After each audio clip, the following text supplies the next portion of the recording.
Hello, everyone. And today I am talking to Peter Stevens.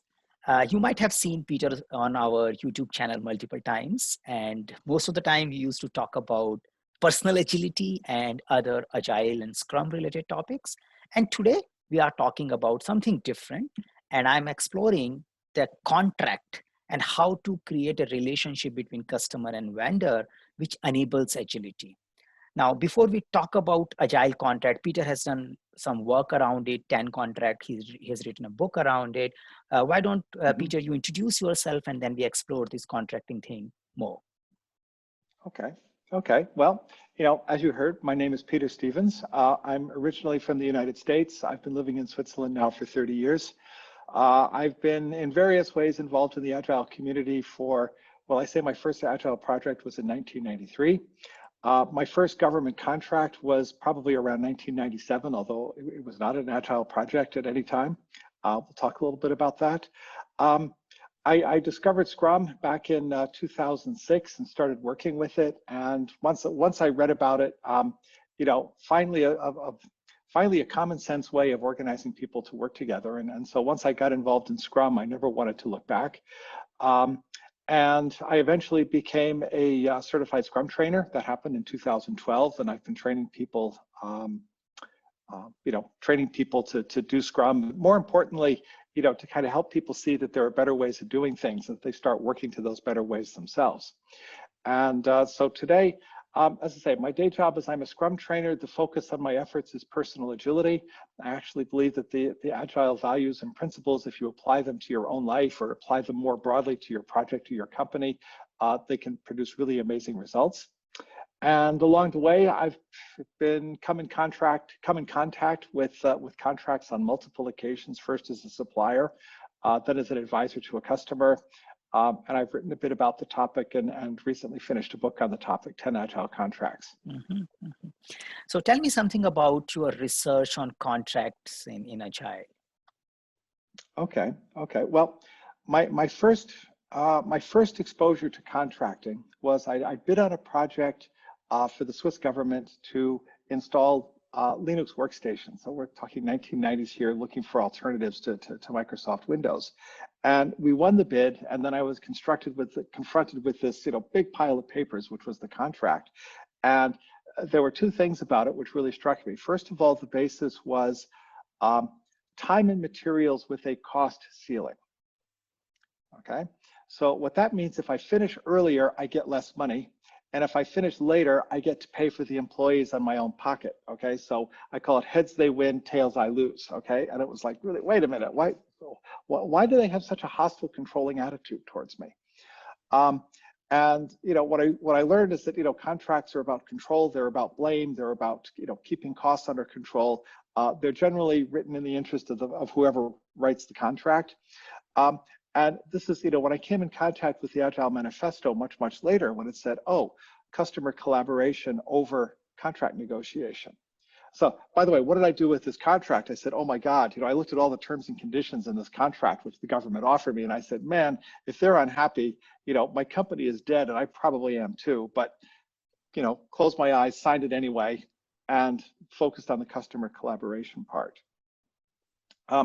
So anyway, sometime later, this was, I think, 1995 or thereabouts. So as I say, we're doing a Linux project, maybe 1997.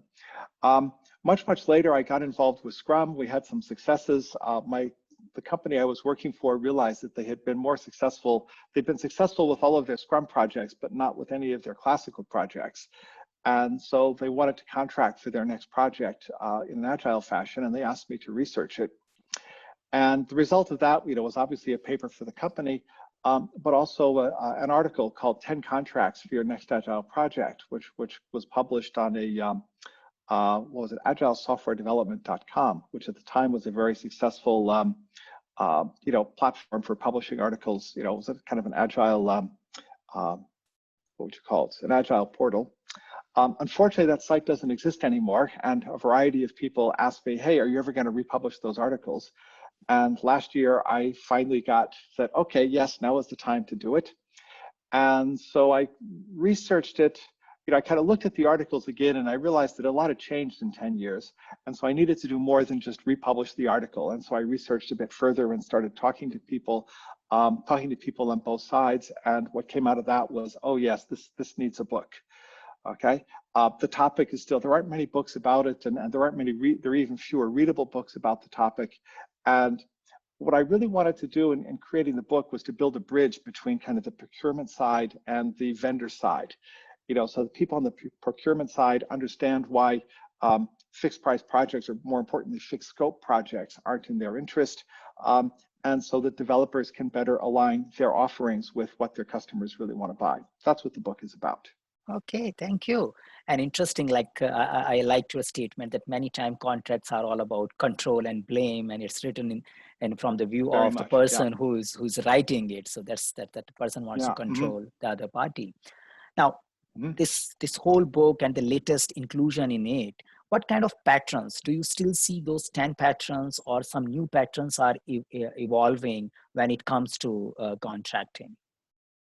Okay, well, one of the things I've come to believe is that, agility really is being taken seriously, beyond software development. Why? Well, because people in procurement are asking themselves the question, how can we do our jobs better? And instead of just talking to other people in the procurement industry, they're actually talking to people on the development side. So, we're seeing collaboration, if you will, across the table. Okay, so I'm not sure that many solutions have been found yet, but there's an awareness that we need to make things more agile, more flexible, more collaborative. Now, when I talk to top management, what I really hear is how top management, they think strategically. Okay, so we're going to do this to set up that. Okay, now the problem is, if this doesn't happen, then that doesn't happen either. Okay, and so all their plans kind of fall together like a house of cards. So, when you talk to someone who is has a chief something title in the company, chief operating officer, chief executive officer, from his or her perspective, the worst thing that can happen is what I call delivery risk. We'll get to the appointed time, and the needed solution isn't there. Okay, so that hasn't really changed. And even with, even though we've been doing, Scrum and other Agile frameworks for 20 years now, and they're quite widespread, delivery risk is still a major issue. Particularly as seen at the perspective of the top leadership of the companies. Now, one thing which surprised me in my research is how much startups are now looking at outsourcing their development activities. They say, our focus is, our core business isn't developing software, it's whatever our core business is. And so they'll actually work with external companies. I even found a couple of external companies that were saying, hey, we want to focus on being a partner to startups. We would like to, we want to have 10 unicorns in the next 10 years among our customer base. Okay, and so that's kind of, so, the idea that in this highly dynamic environment where you need a lot of flexibility, but you also need a lot of know-how, that outsourcing is becoming an option. That was really a surprise to me. Okay, so I'm picking three things from here from Yeah. your points. One is that the procurement is also looking for better ways of engaging with Yeah. vendors. They Yeah. also Mm-hmm. consider that Yeah. we need to improve our partnership so that we generate more value. Yeah. And they are Mm-hmm. exploring many options. And I do see, I'm sensing, I might not be getting it perfectly right, that large enterprises and the CXOs still consider the delivery risk. So they do want to bring something in contract to mitigate that risk. That, okay, how do I ensure I get something Mm-hmm. at that particular Mm-hmm. time so that I achieve Mm-hmm. something which I projected Yeah. for the future? So this is Right. something, Mm-hmm. this is still Yeah. Mm-hmm. happening. One Yeah. silver Mm-hmm. line which I'm hearing and I'm interpreting a little bit is the startups. So startups who are still evolving, Yeah. their Mm-hmm. goals are still emerging. They are also Yeah. looking for working with others. And I'm Mm-hmm. sensing they might be looking at contracts which has more agility in it because they Well, might want to partner there. So this is something I'm opening. Do you see that happening? yes. Yeah. Yeah. As I say, in the research for my book, I actually interviewed two companies where they were doing exactly that. They're saying we're a partner for startups. Okay, and these are areas that need a lot of, they need a lot of flexibility. They're really figuring out what the product is and what the market is, and they don't know yet. Okay, and obviously, if you don't know it, then you can't specify it in advance. So you can't work with the client. You can't do a fixed scope project in a startup context because you just don't know what you need. And you may learn something tomorrow that completely changes your opinion about, how to move forward. And I'm also sensing that if I am the vendor side XX, or you can call it project manager, delivery manager, or whatever it is, or a senior scrum master, and I'm thinking of a contract and I'm a part of building a contract, I need to understand and empathize with my client's delivery risk and client's procurement process so that I can understand what they might be looking at in the contract. And do I want to do this work with in this setup or not? Because it is not less about the methodology, it's more about, I think, mitigating those risks. Yeah, I mean, one of the problems, I actually talked to a senior Scrum Master about this, and she said, by the time the Scrum Master is involved in the project, all of the major decisions have already been made. So the Scrum Master's ability to fix impediments, which have been anchored in the contract, are not very good. Okay, so this is almost, kind of before you sign the paper, before you make the contract, you need to have collaboration about how we're going to work. Okay, so, I would be saying, on the vendor side, the teams and particularly the Scrum Masters or Agile coaches need to be getting involved in this process so that you can offer something that lets you work effectively later. Okay, this was one of my conclusions, by the way, from the original 10 contracts article, was that the contract, not only defines what the result is, but it also defines how you work, and it defines what behavior is encouraged and what behavior is not encouraged. And of course, if you say we're going to have a fixed scope contract, that means that you're not allowed to learn during the project. You're not allowed to change your mind, or it's difficult and expensive to learn and change your mind. Okay, and so these are the sorts of things where where the Scrum Master might be fighting with it, but there's really not much you can do because contracts are really hard to change. Thank you. So that is what I was thinking of. What could be the major dysfunctions? And I'm sensing this is one of the dysfunction, that the parties both write the contract, and the people who are responsible for delivery, they are not even aware or never kept in a loop. And they just get it that, guys, this is what we have agreed. Now you figure out how do you want to deliver it using Scrum or Kanban or something else, but this is what you have to do. So that could be a one dysfunction. And I can sense in, go ahead. No, go ahead. So I can sense that in my experience, even when before this agility based thing, that was always a challenge. Then sales teams and development teams and delivery teams many times was not involved when the people were quoting and bidding and all those things were happening. And once the sales makes the deal, they have a party, and the development starts crying from that day point onward that, okay, how are we going to deliver it? And the sales team has already taken their bonuses because their bonuses were associated with that, okay, we made the deal. Hey, you can do whatever you want as long as it doesn't impact my bonus. It's funny. I totally agree with what you just said. I had a conversation. I actually facilitated. I was working with a outsourced, one of my early customers. This is a company that does contract programming for there was a Swiss company. They work with other Swiss companies, and they were having a lot of stress, a lot of issues, and they always did fixed price projects, and they were very proud of the fact that they always delivered on time and on budget. But somehow things weren't going the way there was a lot of tension, a lot of friction, and they were burning people out. And so I did a retrospective, and we did a whole company retrospective. We had like 35 people in the room with developers and sales and the different organizations and leadership. And so this one guy gets up and says, what was it? I think the first guy who spoke was from the development group. And he says, man, for the 5th time this year, I've been handed a contract with an estimate and a price and a scope, and it's, not what the customer wanted, the estimate's not realistic, and it just doesn't work. Okay. And we were doing a retrospective here. So, people listened, nobody threw darts at each other. We just kind of listened to everybody's truth. We go around the room. Someone from the sales group comes up and says, I quote maybe 40, 50 projects a year. And every time I go to the development team or go to development and I say, I need help getting an estimate. And they say, we don't have time. So what do? I make up some numbers and I move on. How am I going to sell otherwise? Okay. So, what's happening here? I mean, there's a dysfunction which is the development teams are under a lot of pressure to perform, so they don't have time to support the sales. Okay, and so they, and kind of each one was blaming the other for their problems. When they realized that, well, hey, both of us want to do a good job, but we need to find a way so that the development can support each other.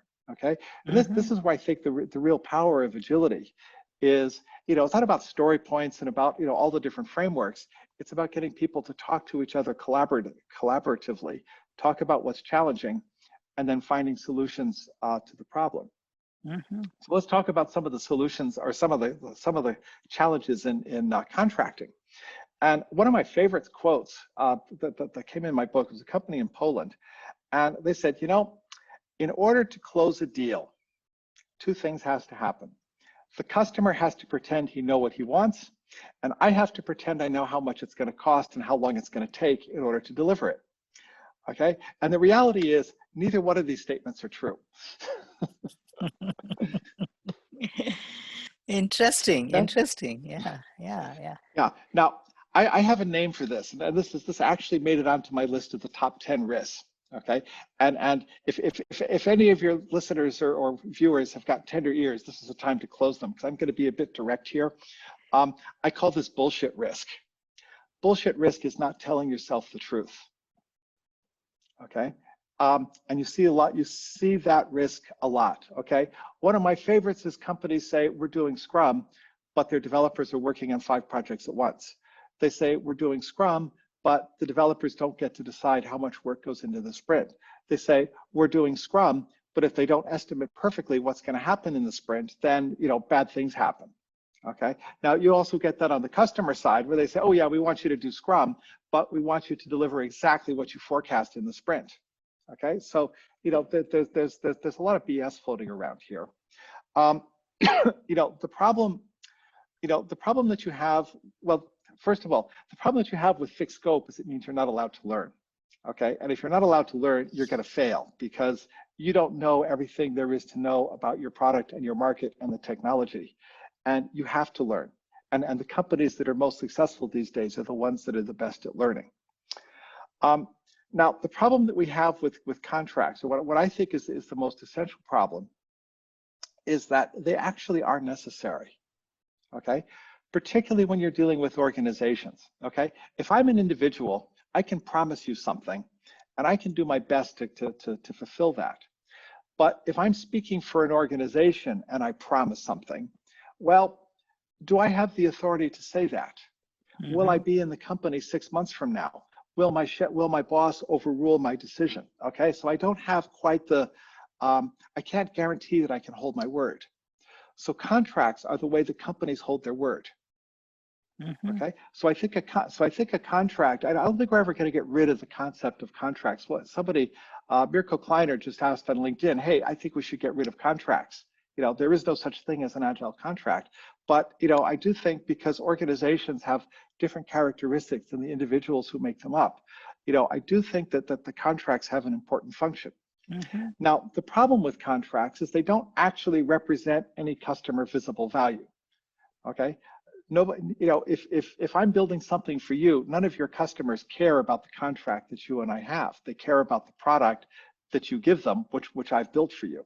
Okay, so what that means is that they're potential waste. Okay, the contract itself, the work producing the contract, the work to change the contract, the work to renegotiate the scope when when we realize we need, all that's waste.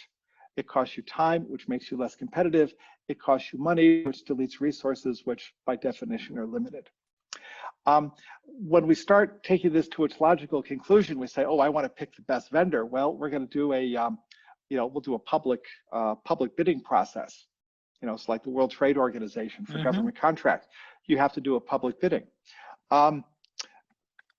Here in Switzerland, they actually did a study to look at the impact of these bidding processes.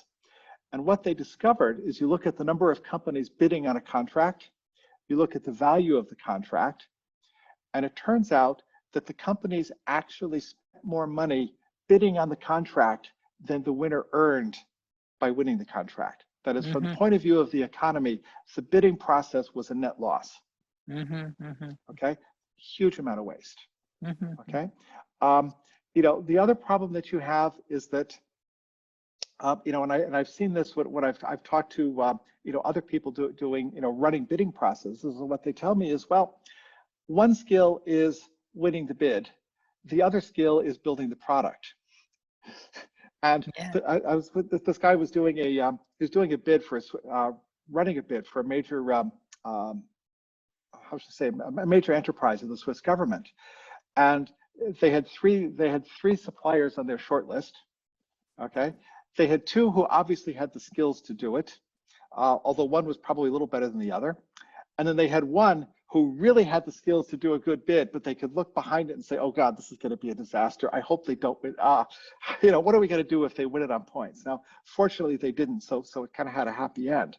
But the bid process really introduced new risks that, first of all, you can't build the right thing, and you may actually select the wrong partner because the bidding process doesn't necessarily value what you really need. So it's kind of it's basically it's Mm-hmm. wasteful and high risk, is I think that the major dysfunction of it. Mm-hmm, mm-hmm. So I see, interestingly, like a paradox here. In a Yeah. one way that we can't get rid of the contracts because it is kind of a commitment or a promise from a one organization to another organization. And I remember Mhm. many times when I was Yeah. participating in a bidding process and sales demos, Yeah. and some of the executives used to ask our team, I'm from a vendor side usually, and when I'm presenting Yeah. something, and they ask, will you be there when this thing will get delivered? Or who is going to deliver it? I says, okay. Yeah, so Yeah. sometimes they used to be quite Yeah. direct, and that's a big Yeah. question. I don't know who will deliver it. And that's the Exactly. whole Yeah. thing. So you need a contract. Mm. But at the same time, the process of contracting is itself is a waste. That the Right. vendor end up proposing to 10 places, the customer end up spending too much time looking at the demo, bidding process, evaluating. Sometimes even they hire a consulting company to find a right Right. vendor. So Mm-hmm. the whole Mm-hmm. thing consumes times and energy, but you can't get rid of it. Mm-hmm. Yeah, Yeah. interesting. Mm-hmm. Yeah. So that's a major dysfunction. So in your view, Yeah. what is the way out? Like how can Oh, we have contracts which enables agility? okay. Well, first of all, what is agility? Mhm. Okay, and this is actually something I thought a lot about. Looking at things like the Agile Manifesto, the writings of Steve Denning, various other people.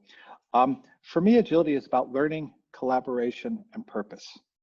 Okay, and so what the contracts need to do is they need to somehow facilitate, you know, that the people building the product, they know what they're building, they know what the purpose is, not the detailed specification, but the purpose. Okay, we are flying to the moon, or we're building a submarine. But let's decide, and then you don't change your mind afterwards. Okay, so clarity on the purpose, I think, is really important. And then enabling the collaboration. Okay, now to come back to your question, what types of contracts enable agility? I actually came up with, my book is called 10 Contracts, but I actually identified 15 forms of collaboration. Okay. And the conclusion that I came to is anything that is fixed scope. It doesn't matter whether it's variable price or variable time or whatever. If the scope is fixed, it's not agile. Okay, Mm-hmm. because agile implies learning about what you're going to build, and if the scope is fixed, you're not allowed to learn. So that's kind of, remember that risk that starts with a B. Well, that's what this is about. um, I think if when you go into a transaction, the customer wants to buy something and the vendor wants to sell something. Okay, and I think I think the most constructive situation is when the customer is buying what the vendor is selling, or the vendor is selling what the customer wants to have. Mm-hmm. Mm-hmm. Okay, now when we're doing product development, what is the vendor really offering you? Okay, and what the vendor is really offering is a team and an approach to risk management. Okay, there are lots of risks in a project. I limited, I think I stopped counting at 15. Okay, and I could have gone on. Okay, and it starts with bullshit risk. We got market risk, we got technical risk, we got lots and lots of risks. Okay, and we need to manage those risks. Okay, now when you look at a framework like Scrum, Scrum is basically a risk management framework. Scrum basically says never commit yourself for more than a sprint, without inspecting, adapting, getting feedback from people who really know what's going on, and making a decision about what brings value moving forward. Okay, and this is something which I don't think gets anywhere near enough attention in most discussions about Scrum, is that it's really about risk management. Okay, now if you say, okay, I'm a customer, what am I buying? Well, you're buying a team. Okay, so who is that team? Okay, and you're buying an approach to risk management. Okay, that's Scrum. Okay, so if you want to have a good Agile contract, make sure that it holds the team together. Okay, and by the way, as the customer, you're part of that team because you have the business know-how, which makes that product possible. So you're also part of that team. And let's make sure that the risk management that in this case Scrum provides, let's make sure that that works. Okay, so that means the stakeholders have to show up for the reviews. That means the development team has to produce something that works every sprint. That means the product owner needs to be able to make decisions about how to move forward. Okay, what should the product be? Okay, so basically I think one approach to doing this is say, okay, the vendors are really selling a team and an approach to buying the team, or sorry, an approach to managing the risk. So the contract is buying that. Okay, and I call this the fixed price sprint. Okay, so you buy a team for 10 sprints, or you buy 5 teams, for 10 sprints, and it costs a certain amount of money. And every sprint you review where you are and make sure that you're on track to your overall goal. Okay, and the rest is about ensuring good collaboration, ensuring that impediments get fixed. Okay, and so like one of the big problems that you have in a contract is if you've got, sometimes the impediment is out of the scope of the contract. Maybe it's collaboration with another partner. Mm-hmm. Or maybe it's and so you need to have, I think the vendor needs to be able to talk to someone in authority who's not the product owner, but who's committed to making the project a success and who's committed to making getting impediments fixed so that the teams can be effective. I call this the chief impediment removal officer. Mm-hmm. And I think that this proactive approach, to dealing with problems and making sure that they get fixed quickly, I think this is important. Mm-hmm. So when I looked at these 15 different ways of collaboration, 10 of them I called kind of classical or traditional ways of doing it. They look more like something like a fee for service contract. And among the classic approaches, what I think is best is the fixed price sprint. There are other things you can look at. Okay, if I were a vendor, if I'm selling labor, I can only sell the labor once. Maybe it would be better to sell the service. So we've heard a lot about software as a service.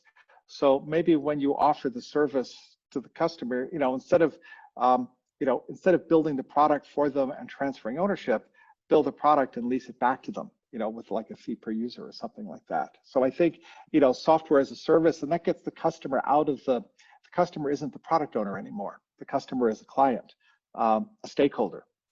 Okay, but the company is making its own investment decisions. Okay, so that's kind of we're now getting a little bit more creative, a bit more innovative in the collaboration form. Say, okay, well, I'll build a service that does what you need, and then you pay me, maybe you pay me to build the service. Like NASA here has been very, very innovative in this regard, where they kind of subsidize the development of the product, and then after the product is developed, they buy it as a service, but they don't take the full responsibility, and they don't, make any guarantees about, how much money the vendor is going to make if they, when they build the product. Okay, interesting. So I'm picking many things here, and I do have a follow-up question. Sure. So one of the things which I picked up is that when you talk about fixing the scope, there is a big question mark on agility. That's my key takeaway from what you are saying. Oh, it's more than a question mark. It's a no-go. It's a no-go. It's no-go. Okay. Now, not all contracts have to be agile. Okay? Yeah. If you're building a runway, you know how long the runway is, you know which direction it's pointed, every runway light is required. That does not need an agile contract. Mm-hmm. Perfect. Okay? But if you're building a product, you don't know until the customer's customer. Let's make a distinction between the client and the customer. You build it for a client, but they're building it for their customers. Okay, so you don't know you've gotten the right thing, you've built the right thing until the customers are validating that with actual money or usage or whatever the benefit is that you're looking for. Perfect.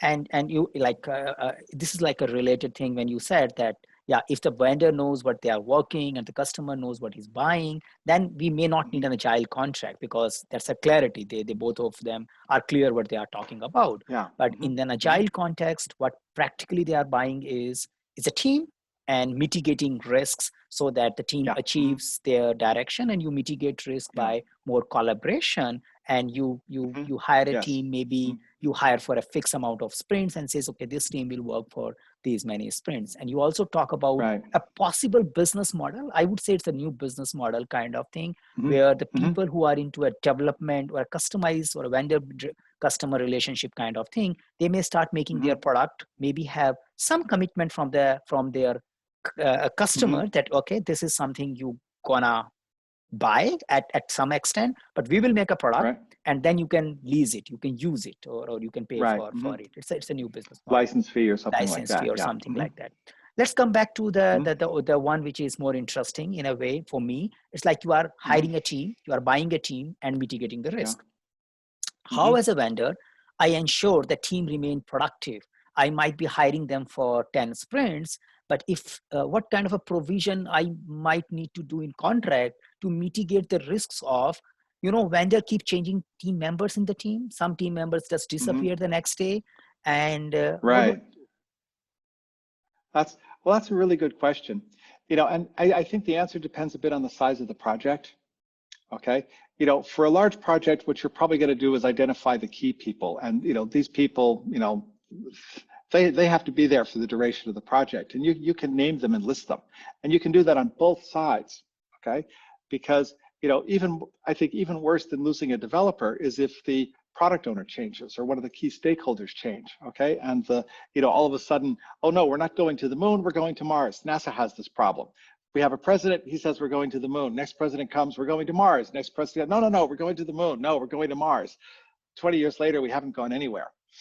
I think that this is, there are challenges here kind of on both sides. And that, by the way, is also, I think, that the continuity that a contract can give. Um, the, um, so I think, when you come back to that, yeah, I think you are going to have key people in the project. You do have to identify them. But I think that what we're really doing, what we really want to see is that we have a product every month, Mhm, mhm, okay? mhm, Maybe even every week. And we want to see an improved version of the product, okay? mhm. If you talk to Joe Justice, his approach to manufacturing says a sprint lasts no longer than a week, and every sprint produces what he calls a lean startup, either something you can sell to the customer or something you can test with the customer. And notice I say customer, not client, okay? Mhm. Um, okay, and so, companies like Bosch have used this approach to go from an idea to a sellable product within 5 weeks. Okay, so you get this real focus on producing something of value. By the way, that's tremendously motivating for everybody involved. People want to stay on projects like that. Mhm. If why do people leave companies? Well, a lot of it has to do with they can't stand their boss or they can't stand the BS. Remember BS? Yeah, bullshit. Okay, it's usually if people are doing great work, they don't want to leave. Usually, okay. Yeah. Obviously, everything's an exception. Okay, so I think if you can create if you can create a context where people can do great work, this other problem I think will Mhm, mitigate mhm, itself. mhm. Because yeah. Yeah, so that I see a kind of some level of shift in the responsibility to the person who is hiring the service. We use the word customer for a Yeah. reference, like how much Yeah. engaged the customer is, how much engaged he is in providing mitigation of those impediments which are coming in Okay. every 2 weeks, looking at the demos. Because I also see sometimes, especially when the organization go for outsourcing kind of work, Yeah. the Hmm. person who is hiring the service may not want to get that much involved, and that is the one of the reason he or she got into this kind of working. This is okay, Yeah. you do it. And I think that opens up more risk for failures as it move Right. forward. Right. Well, so let's be clear on terminology. Okay. Hmm. The client hires a vendor or a supplier or a Okay. developer to build the product. Okay, so Mm-hmm. that hiring relationship is with a client. Okay, Mm-hmm. a customer is It's the user someone, base. you know, the Mm-hmm. customers, yeah, the customers are the users. They, if you will, belong to the client, not to the vendor. Okay, Mm-hmm. so, you know, out here in the big wide world, we have customers and users, then we have a client, then we have a vendor. Yeah. Yeah. Okay, so the problem is the client says, I am going to, you know, book 10 teams for a year, and you're going to build this wonderful product for me, but I don't have any time to talk to you know, to develop, or I don't have the know-how myself to develop. You know, what do you do? Um, and you know, back in the days when Scrum was a bit more confrontational, they would say, well, you got $10 million to have us build this product, but you don't have any time to be product owner. So obviously that means you've got something more important to do. Why are you spending the $10 million if this isn't so important? Okay, and you know, what I've seen from companies that have been successful, okay, so this is a choice. You know, do you want to be one of these successful companies, or do you just want to collect money? Okay, but when I see the companies doing great work, what I see is they say, well, Mr. Client, if you want us to work for you, here's what you have to do. You have to provide the product owner. That product owner has to attend every sprint review, and he has to spend 2 weeks out of every 2 months on site. Okay. Now this was an offshoring provider. They were based in Vietnam. Their customers are mostly based in Central Europe, and that meant that their product owner 2 weeks out of 2 months had to spend time on site with the team. Now you could say, well, but there might be customers who say no and don't want to work with us that way. That's true. There might be customers who don't want to work on that basis, or prospective clients who don't want to work on this basis. But there are clients who want to do great things, and they're going to find out about us, and those are the ones who we want to work for. Mm-hmm. Okay, and right now I've been working with this company for about 2 years now. They've gone from 500 to 700 people. You know, so the growth has not been a problem for them. Finding customers who want to do business on that basis hasn't been an issue for them. Mm-hmm. So, you know, if you do great things, people will want to work with you. I think that for me is the conclusion. Yeah, yeah, yeah. And I'm also sensing many times this problem of contract, like in my network, comes from Scrum Masters and delivery teams because they are in a suffering space. And many times they think that can we have something here which can solve our problem? But the more I'm talking to you, I'm realizing that it is not something, a type of contract which can solve their problem. And even if you propose a type of contract, they may not be able to implement it because it requires the culture and engagement which is needed. Right. Mm-hmm. It's more Yeah. about a right relationship. You know who is your client and what kind of a commitment the client has. And do you really want to have these kind of clients? And then having a right business model, you know, so that type of work, you may have some clients which you want to drop, because I know many times where the vendor is saying, you know, whatever we are making is not going to make like it will never reach to the customer. We understand that, we know that, but we don't want to talk about it because we still have 6 months to finish this contract. Yeah. So we want to remain in 6 months in this contract when we know this is not going to reach to the customer. It will not see end user. Right. But we better just make money. And this is something our client is willing to do. So it's just not the matter of contract. It's matter of the whole ecosystem. And I think leadership. Exactly. Exactly. Yes. And any final comments or anything you want to talk related to this thing? Yeah. Well, I mean, you know, one of the things that you know, when we look at alternative ways of working, one of my hobbies is space flight. Okay, so I've been following the developments, you know, in the U.S., in India, around the world, you know, as we reach to the moon and we reach to Mars. And one of the quotes that really got my attention was something that Elon Musk said. He said, you know, we can probably get to the moon before we can convince NASA that we can get there. Okay. Yeah. Now, having said that, that doesn't sound very nice to NASA. You know, NASA is a government organization. They've got a huge, you know, multi-billion dollar budget. And I actually believe that NASA has been quite innovative on contracting. Okay. A couple of years ago, 2 astronauts, they were getting ready for a launch of, I believe it was Space Shuttle Endeavour. And I don't know, there was a delay in the launch. And so they're at the launch pad and they're saying, okay, what do we do for the next 12 hours? And they heard about this little company down the street, that had rented some space at the Cape Kennedy complex.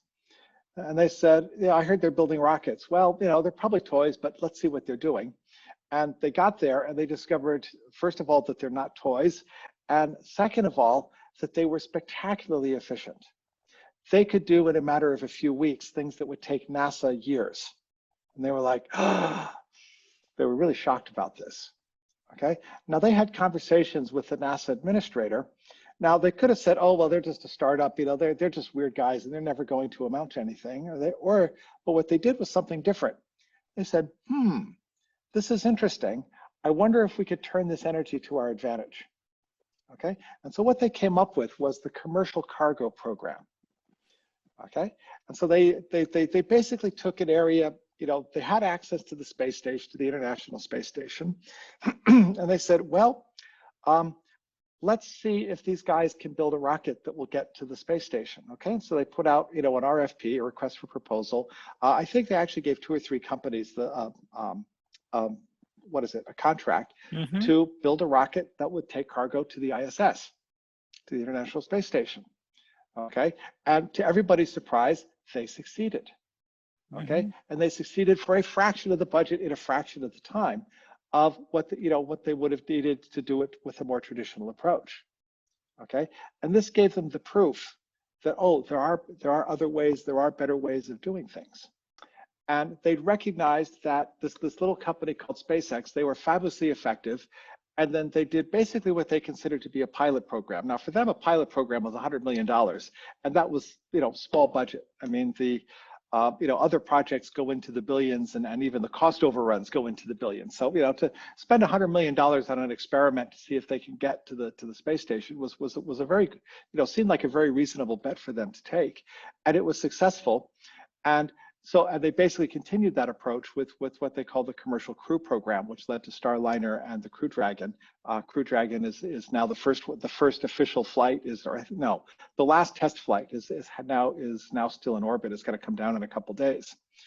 And so basically this openness to new ideas, and they went to say, well, we'll give them some seed money so they can develop it, but the company takes the responsibility for staying on budget, and they keep the responsibility for staying on time. And so therefore NASA collaborates with them. They provide their expertise in testing and validating that the things really work. And they have their specifications, that the companies have to satisfy, but basically it's up to the companies to figure out how to do it. And that's proved to be quite successful because, doing it the classical way, they've been trying to do the, what is the name of the program? The Orion project, kind of the successor to the Saturn V, and, 20 years and God knows how many billions of dollars they're still working on it. Commercial Crew has got, one supplier has basically all but finished. The other is still a little bit challenged, but is not too far from being finished for a fraction of the money that they would have done it before. Okay, so basically, I think that there are better ways of working with potential vendors than asking them to respond to a request for proposal and produce lots of papers and create lots of specifications. Okay, and this is where maybe Mirko Kleiner and his group called Lead Procurement, and they're basically saying, what are the better ways to do the procurement part? What are the better ways to figure out what we want to build, and what are the better ways to identify to identify who we want to build it with? And basically, what they suggest doing is saying, well, let's take a couple days, working with a canvas to figure out what we want to do. Identify some perspective, then we, on the basis of the canvas, we identify some prospective vendors. Then we spend a couple days building stuff with them. And on the basis of that, we usually get a pretty clear idea of who we want to work with. Okay, so I think that there are really spectacular improvements possible in the how should I say, company collaboration space. By taking agile and lean principles, applying it to the process of selecting the vendors. And there have already been some very, high profile, high budget successes in this area, which I hope will encourage other people to try it in their context. Thank you. So what I'm hearing, and my takeaway from the last story you shared, or a reality or a case you shared, is that when the client is open for the new ideas, and rather than fixing on the old way of doing because they have been working at some extent, they can find out better vendors who probably want to commit themselves to the cause. And from a vendor side, maybe you may do good contracting with those clients where your goals and interests are aligned. Because if the vendor thinks, for me, I'm just supplying the developers and rest of the things be taken care by the client, I just want my money because I gave you a developer. And Right. where the reverse approach would be that the client will say, you have not given me the good developer, and that's why I'm not going to pay Right. you. Mm-hmm. Yeah, Yeah. and Yeah. you continue in Yeah. that loop. Mm-hmm. Yeah. So rather Right. than Mm-hmm. doing that, you may find out that, okay, do you really find that business interesting? Do you see a purpose alignment? And if you see that, Mm-hmm. maybe you don't do 10 types of business, but you find your niches, your areas, and you Right. engage Mm-hmm. there so that you also have an expertise. You can also educate client about that particular Mm-hmm. field, and client may also feel comfortable working with you. And then I think the Mm-hmm. contract, whichever will emerge, will have a more and Yes. more Mm-hmm. agility in it. Yeah. Right. Mm-hmm. Good. Thank you. Yeah, I think this was interesting. Yeah. Anything Mm-hmm. else, Peter, before we close? Yeah. Okay. Well, I would like to point out that you can get my book. It's online. You Mm-hmm. can download it electronically. Um, I'm going to create a discount code SAKET, S-A-K-E-T, which will give you 5 francs off. I think it will give you the electronic version for free, and it will give you the 5 francs off the printed version if you want to have a physical copy shipped to you. And that will be valid for 14 days from when this podcast is broadcast. Sure. And we can Okay, put this information in. 10contracts.com. Yeah. Yeah. And we can put this information in our description section of this Oh, excellent. Yes. video. Okay. So Mhm. they can Okay, find great. the book, and they can also find the discount code. Yeah. Okay, great. Yes. Mhm. Thank you, Peter, for offering this to our viewers. And it was nice talking to you. Thank you. Okay, well, thank you, Saket. It was a pleasure to be here. Thank you.